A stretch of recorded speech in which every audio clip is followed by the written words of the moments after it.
assassination of former President Donald Trump. Acted by the technical disruptions on Friday. Protesters were seen burning an effigy of Netanyahu. Hope. I'll be diving into where this is. Phew, Trump assassination attempt. CrowdStrike does some crazy stuff to computers. We have Biden out, Kamala in, and then major power outages in Paris, along with a severe FU to Christians as part of the opening ceremony. As I am recording this, in about the span of 4 weeks, 4 crazy things have happened. What's next and what should you do about it? I don't know that I have definitive answers, but I have some thoughts. Stick around. Okay, it's become very clear to me that this summer, this fall, and maybe even kind of going into 2025, things are going to be very unpredictable. I talked about it in another video. And here's the thing, some of it's probably political, some of it's socioeconomic. There's all kinds of factors. I don't care who you're going to vote for. I don't care if you're not going to vote. That might be the libertarian way, or maybe even the Christian way. You know, stop voting, you're just encouraging them. But no matter what, I think that you probably need to consider what is happening, and then also take into consideration you, your life, your family, and all of those things. None of this stuff affects you until it affects you. And it might be that none of it ever will, and I hope and pray that is the case. I hope that no crazy stuff befalls you or your family or your loved ones. But if you find yourself in the middle of a protest that goes sideways, that's going to be rough. If you find yourself economically impacted by things that are happening around you, if you find yourself even with something as mundane as travel delays or problems because of, let's say, computer outages, much less some sort of actual hacking attempt, which could always happen. There are things that I think you should just kind of consider and worry about. Okay, first things first, let's consider the very basics, like from ground zero. If things get really, really stupid, you might get stuck in your house. And I don't think it's going to be like months and months, but imagine that you have to stay in your house for 3 days till the smoke clears, traffic resumes, the world kind of hopefully comes back to some semblance of normalcy. The bottom line is you're going to have to eat. So I need you to go look, like right now. If I'm on your phone with you, just take me with you. Let's go take a little trip. Go in your refrigerator, your cabinets, your pantry, whatever. Do you have enough food to comfortably feed you and the occupants of your home for the next 3 days? Doesn't have to be anything spectacular gourmet, but do you have enough for 3 days? If the answer to that is no, then once again, let's you and I take a trip. Let's jump in the old automobile, the coche, go to the grocery store, wherever you do your shopping, and let's pick up 3 days worth of food. I would suggest, humbly submit, that you just buy the stuff you normally eat, like your normal routine. Don't try and get fancy. Don't try and go too survival-y. Just get the food that you normally eat. Get a few days worth. You need to have that on hand because you never know when you're going to get stuck in your house. You know, we could argue about the most optimal in terms of nutrition, macronutrients, blah, blah, blah. I'd really kind of, in general, advocate for a mix of perishable and non-perishable food, just so that you have some stuff that can last a little bit longer, but obviously you want some fresh food as well. Just knock out 3 frickin' days worth of food. While you're at it, if your car doesn't have at least a half a tank of gas on the way to the grocery store while I'm still with you on your phone and you're just cruising along, let's stop at that gas station and let's top that bad boy off. A full tank of gas is options. A less than a quarter of a tank is not a lot of options. And I'm not saying that the world's gonna go so far down the road that you cannot go and get gas at any given point. But if things do get crazy, sometimes there are lines, sometimes there's weird stuff going on. It's just nice to have a full tank of gas. If you have an EV, I'd make sure that thing is charged because the grid can go down. So I don't know that I'd let that thing get too far down into the hole either, for obvious reasons. Speaking of cars, while we're on the topic, what kind of state is your car in? Are the tires good? Are the brakes okay?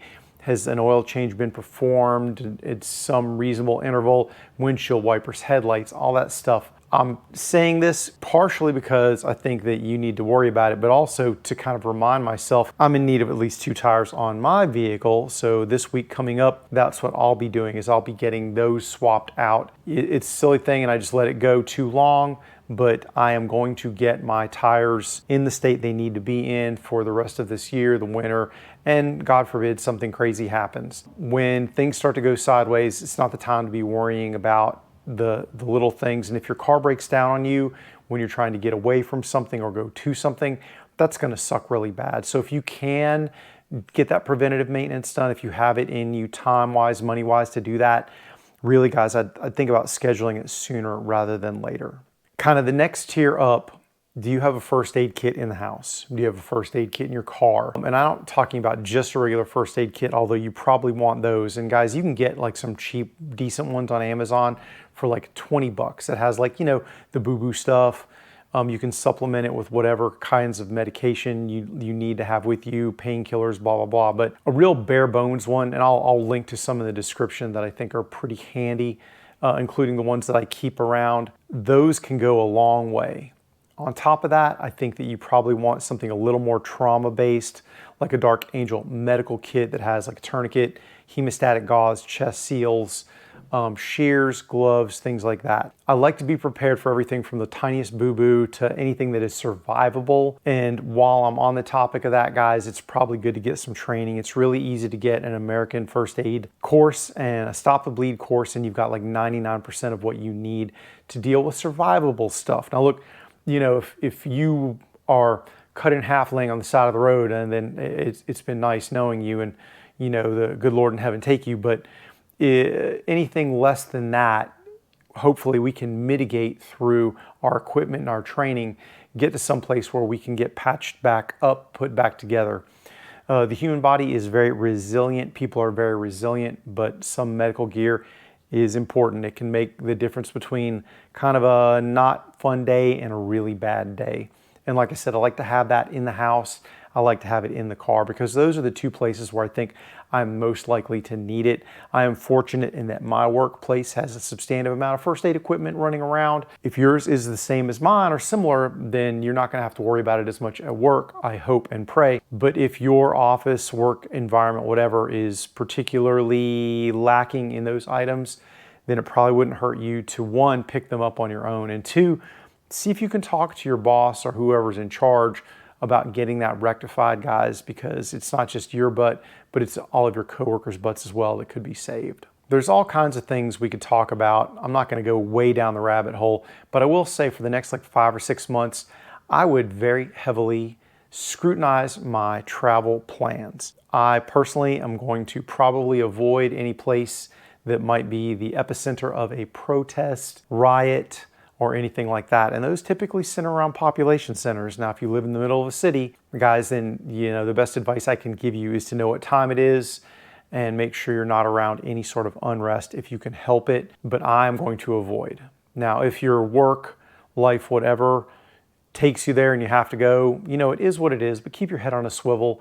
If you start to see signs of unrest, people gathering, things that aren't normal, your best bet in any situation like that is just to leave. Just go somewhere else. Once those things start to heat up, then your escape options become more and more limited. If you go to a protest voluntarily, like I'm going to protest this, I feel strongly about this, then I understand that. You know, I'm not telling you to not do as your conscience dictates. I'm a fan of peaceful protest and not the mostly peaceful protest. Obviously, everybody watching this knows the difference. But guys, if you engage in protests and violence starts happening, understand that violence can be very non-discriminatory, and it's very easy to find yourself the target of it, whether by intent or lack thereof. Sometimes when the chaos starts, you can't control it. You can only surf it. So I would just say be very careful if that's your jam. For me personally, I'm going to stay out of that environment.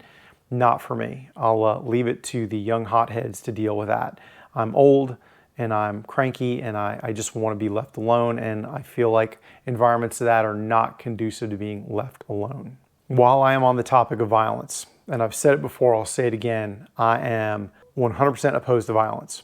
And I know that sounds crazy. Once again, I know given my predilections, my hobbies, things that I do, I didn't say I wasn't comfortable with violence. I said I don't like violence. I don't like violence done to anybody for any reason. But if violence is about to be done onto you, then you need to know how to defend yourself and have the means to do so. There's a lot of videos on that out there, and I've talked about it before. Guys, this is not a Brazilian Jiu-Jitsu class. It's not a boxing class or wrestling class or a fighting pistol class, none of that. But if you took all of those, you'd probably be better off. It's also my experience that the people who are the most versed in violence tend to need to use it the least when it comes to things outside of their hobby or on the mat or in the ring. Just a thought. I know that that costs time, money, energy, all sorts of stuff like that. The benefits of it far outweigh the negatives, in my opinion. In general, guys, not just when it comes to the fighting arts, but for you, I also advocate you being able to move. If you need to take your stuff and go on a 2-mile walk to get away from something, I would hate for that to be your introduction or reintroduction to being somewhat physically fit. I'm not saying you need to be a marathon runner or a power lifter, but if you can move more than you did yesterday, if you can improve yourself by just 1% every day, the benefits many days down the road will be undeniable. Very strong and very fit people are, 1, harder to kill, 2, they're more resilient, and 3, if they do get injured, they tend to be able to recover from it much more readily than somebody who does not have that bank of fitness to fall back on. Once again, I'm not saying you got to do crazy stuff, but if you're not going on at least regular walks and maybe doing a little bit of light exercise, now might be the time to start. There are a bunch of really good programs out there, and I'm not one to give one because I'm not a certified strength and conditioning coach or anything like that. But if you start small and you work your way up, I think you'll be pretty happy with where you got to. I understand that there's also people with medical conditions, physical disabilities, time, there's all sorts of constraints. So I'm not telling you have to do these things, but I am saying that if you can do these things, it'll help you out.